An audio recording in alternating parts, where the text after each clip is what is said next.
Alright, I'm pressing the wrong buttons as I shift these scores around. There we go. Ladies and gentlemen, welcome back to the Olimoleague. It's game number 2 in the semifinals.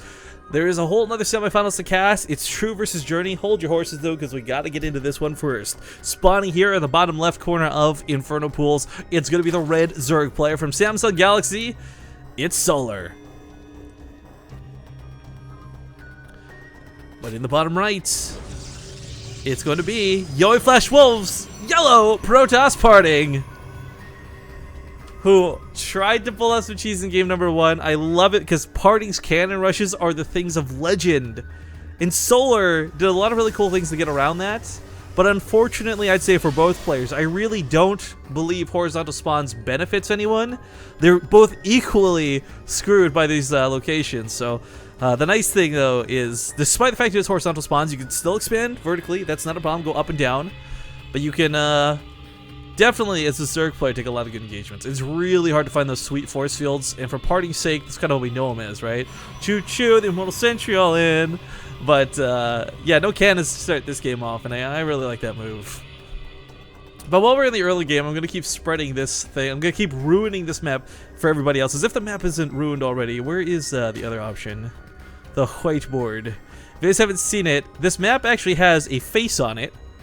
So here's eyeball 1. I guess it's kind of like he's wearing a mask, right? Like, and then this is like the top of his mouth because he's yelling really loud. There's some ears on the side. And he looks angry. Ah! I hate Inferno Pools! Veto this map! So, hopefully now you guys can't unsee it. I've ruined it for everybody, at least once or twice, and now we've ruined it for a couple more. But, yeah, so anyways, like we said before, we got into this. Zombie Girl managed to get home. I'm not sure through bus or walked or driven or what the case is, but I guess there's some crazy snow/blizzard where she lives. So she originally was snowed in, but managed to find her way home. And she will be joining us after this series is done, so you guys can get some hype for the Zombie Grub. Meanwhile, Solar, yeah, it's not gonna be too paranoid of a probe coming out this late. He's like, I got his pool on the way, so if Parting was up to anything no good, he would be able to deal with it. Meanwhile, back at home, looks like he's going to find his own expansion. Again, the Gateway Expand does make this a little bit slower, but safer. So I'm going to chat with an excellent question. Chronozog. One question, is the Olimoleague a weekly best of, or is it like a season that spans over several weeks with a finals at the end? So there are 3 weeklies per month with a monthly final. I'm not sure if that's what you're asking per se, but depending on how much money we have for the Olimoleague, it definitely influences how big the prize pools are. I think December we had a really big prize pool month, and then January went back to normal. I think February is kind of in between. But yeah, there's at least 3 weeklies and a monthly final every month. And if you guys want to get involved with it, check out the Patreon for it, patreon.com/Olimoleague. Hopefully someone in chat will link that as I say this, because as I said earlier, there is no big sponsor for the event, and I don't think there ever will be. The idea, of course, is that the Olimoleague is run through the Patreon system. It's by the fans, for the fans. It's a community-driven event at the core of what the definition is. And it's really cool to be able to see these games every weekend. I've said it before, I'll say it again, my favorite thing to do every week is wake up super stupid early and cast the Olimoleague, because we always get good matches. You know, it might not be players like Flash, we don't have Zest here signing up anytime soon, but seeing Impact, Solar, a lot of the regulars, Gumiho, Center, amongst others, it is my favorite cast of the week. We always get some fun games, some high quality games no less too. And a little bit of bump on top of all that is, of course, if you are paying into the Patreon, if you're supporting the tournament, you can actually get replay packs from it too. But Solar's come across the map here with a couple speedlings. It's not a big investment because I think he knows there's not a whole lot he can actually get done with these. It is, after all, a pretty full wall off. There's a sentry down. It's an awkward wall because it is so big. But, oh, the sentry's a little bit out of position. Voice Field does land, though. He's going to lose the sentry, maybe? Zerglings have a surprising amount of damage, but he did respond with the Zealot just in the nick of time. He fully walls us off, too. And rather than chasing too far into the main, he's going to clean it up with the probes. Not too bad. Cancels the pylon too. This is Parting playing really precise this time. There's that stream delay. People in chat saying, great, now I can't fucking unsee it. Thanks a lot. Sorry, guys. Yeah, there's always I feel like it's always unintentional, but some maps just have these like hidden weird faces in them. I don't know. So we're going towards layer tech off of 3 bases. He doesn't quite have all of the gases down, but the Roach Warden also doesn't have an Evo chamber, so I'm not too sure which direction he plans to invest into this. Opening with Roaches and getting for Mutalisks later is always a nice thing. I feel if you ever go Mutalisks first, you're either forcing yourself into a Muta-Corruptor game versus Phoenixes, and that's usually not what you want to do. More often than not, the Mutalisk swap later on is way more powerful if it's seen oncoming, but oh, I think Party's gonna... Oh, I think he's going to island base! Or he's going to try to, but the Overlord's going to see the War Prism, so he's going to try and get around it.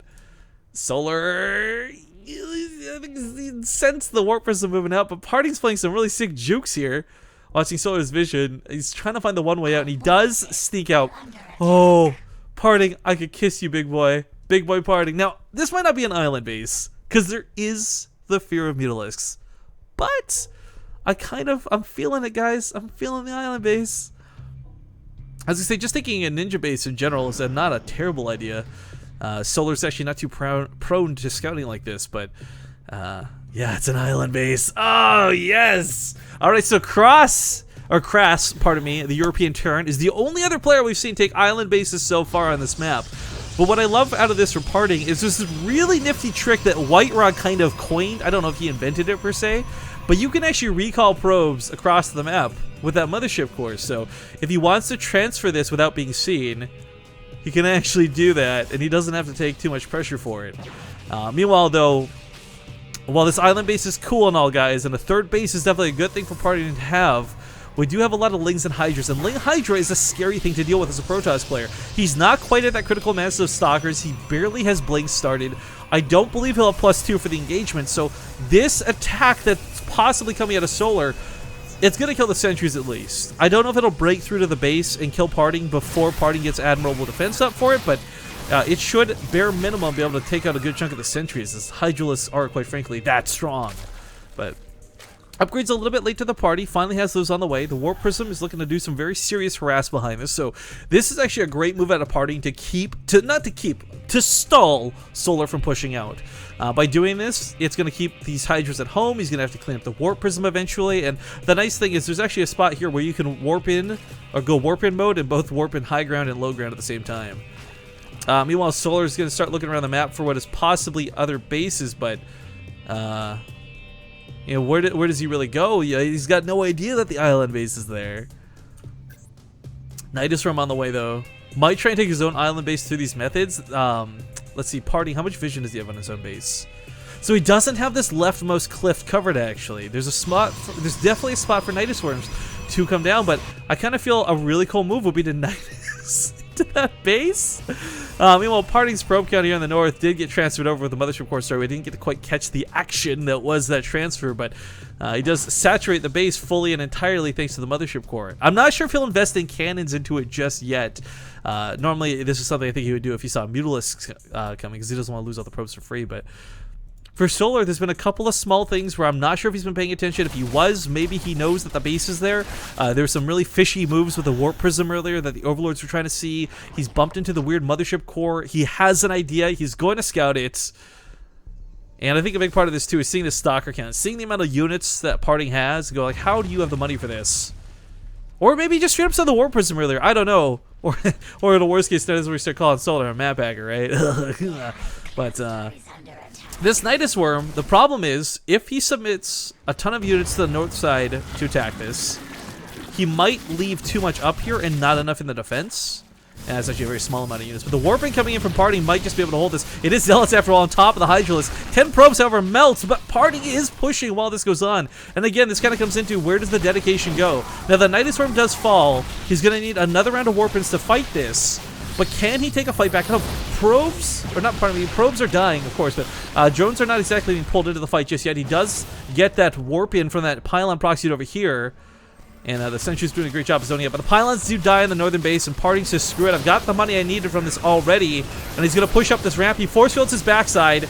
He does have a recall if this gets too nasty, but he's got to cause a lot more damage with this. He loses his third and a lot of probes while this goes on. So a couple of Hydralisk kills, that's not going to cut it. He has completely severed off the reinforcement point, and as he moves up through the main, he no longer needs 4 or 5 forces, he only needs 1. But a Nidus Worm in the main to try and get back to his own main from his third base, this is such a cool move. I don't know if Party's going to be able to really deal with this, but more drones are dying, that's for certain.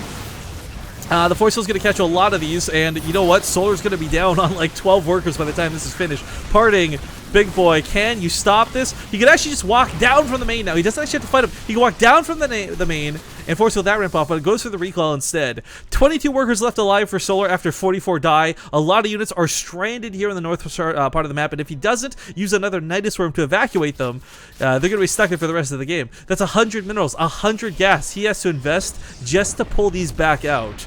So for Parting's sake, again, that army was smaller than it was going to be in the first place. Solar has to invest in even more minerals and more resources just to actually get these units on the fighting field. And while this goes on, Parting takes a proper third. Meanwhile, Warp Prism starting up here towards the main. It's going to keep Solar at home.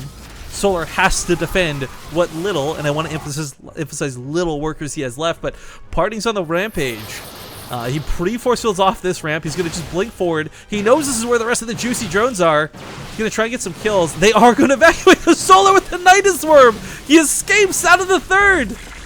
But now there's a Colossus in play. Now there's the fear of losing this very important tech, losing that Nidus Worm.